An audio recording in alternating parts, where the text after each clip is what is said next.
Hai sahabat VGLSN, salam literasi, ayo membaca.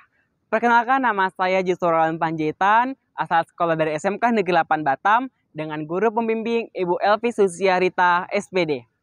Pada kesempatan kali ini, saya akan mendongeng dengan judul Asal Usul Batu Ampar, karya Abdul Rajak. Selamat menyaksikan. Alkisah tersebutlah seorang pria bernama Badang. Badang tidak memiliki banyak keistimewaan. Justru penampilan fisiknya sedikit berbeda dengan pria pada umumnya. Dia berpenampilan kurus serta kakinya yang hampir setengah lumpuh. Meskipun demikian, Badang sama sekali tidak pernah menghiraukan perkataan orang lain. Dia berpegang teguh karena dia tahu, apapun kondisinya, apapun kondisi tubuhnya, itu adalah ciptaan Sang Maha Kuasa. Badang adalah seorang penggelana. Meskipun penampilan fisiknya tidak meyakinkan, tapi Badang telah berkelana dari pulau ke satu pulau, menetap dari satu pulau lain ke pulau yang lain. Tapi entah mengapa, ia singgah lebih lama di Pulau Tumasik. Tumasik adalah sebutan untuk pulau kecil yang sekarang bernama Singapura. Bersamaan dengan itu, suatu hari ada kapal besar yang memasuki daerah perairan Pulau Tumasik. Dan kapal besar itu dihuni oleh orang asing dari India. Entah apa maksud tujuannya memasuki daerah Pulau Tumasik. Namun sepertinya itu niat yang jahat. Dan pada suatu ketika, orang asing dari India itu pun turun dari kapalnya. Berputar seolah-olah sedang memperhatikan sesuatu di Pulau Tumasik. Tidak berapa lama kemudian, orang asing itu menghadap kepada sang putri. Sang putri Tumasik adalah putri yang memimpin Pulau Tumasik. Sang putri memiliki kebijaksanaan layaknya seorang raja. Dia memiliki tubuh dan wajah yang sangat bersih. Dan pada waktu itu, orang asing dari India ini menghadap kepada Putri Tumasik dan berkata, "Hai Tuan Putri Tumasik, salam hormat hamba Putri Tumasik. Hamba adalah perwakilan dari Pulau India, ingin menghadap kepada Tuan Putri Tumasik." Lalu sang putri pun menjawab, "Hormatmu diterima, hai orang asing. Siapakah dirimu?" Setelah mendengar itu, orang asing dari India pun menjawab pertanyaan sang putri. Ia memperkenalkan dirinya. "Hamba adalah perwakilan dari negeri India. Hamba dikirim langsung oleh Paduka Maharaja India untuk memberikan 10 peti emas kepada Tuan Putri Tumasik." Mendengar itu, Putri Tumasik bingung. Mengapa orang asing dari India ini ingin mengirimkan 10 peti emas kepada Tuan Putri Tumasik? Sambil kebingungan, Tuan Putri pun menjawabnya. "Hah?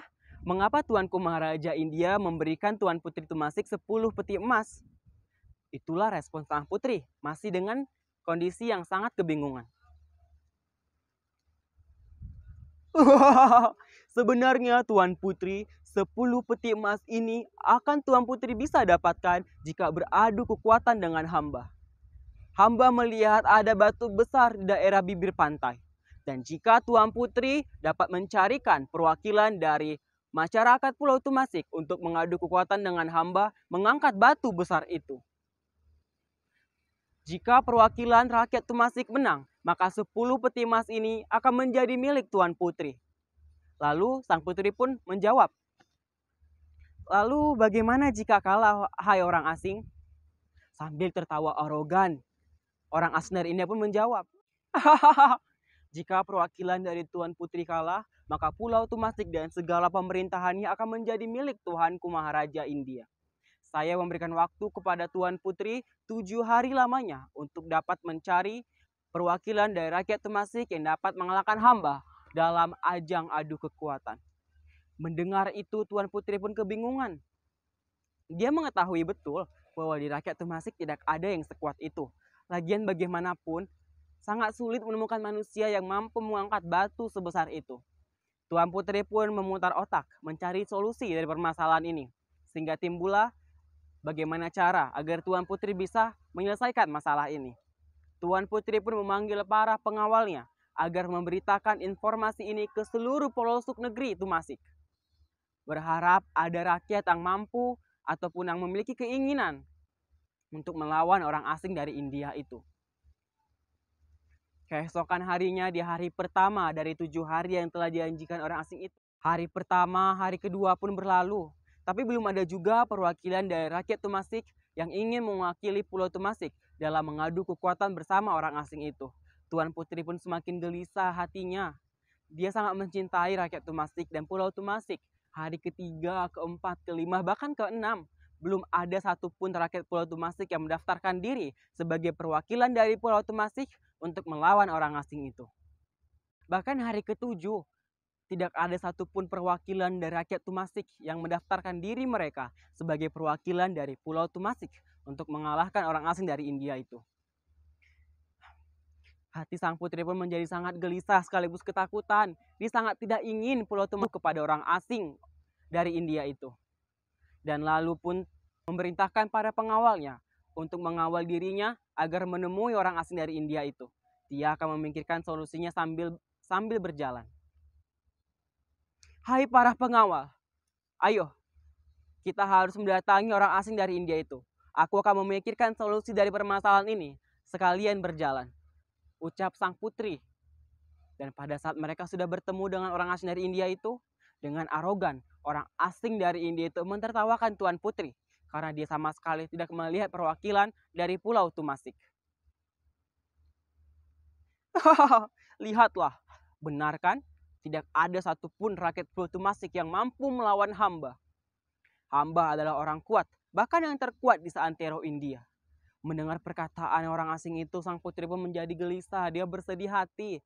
Namun disinilah keajaiban pun datang. Pada saat kita sudah mulai menyerah, disitulah alam akan membantu kita. Entah dari mana, Badang pun muncul. Dia berkata kepada Tuan Putri dengan sopan dan santun. Izinkan hamba, Tuan Putri, untuk melawan orang asing ini. Tuan Putri pun sangat kaget melihat kehadiran Badang yang seakan tiba-tiba. Namun karena Tuan Putri tidak memiliki pilihan lain, Tuan Putri pun menjawab. Siapakah namamu, wahai orang asing? Perkenalkan Tuan Putri, hamba adalah Badang.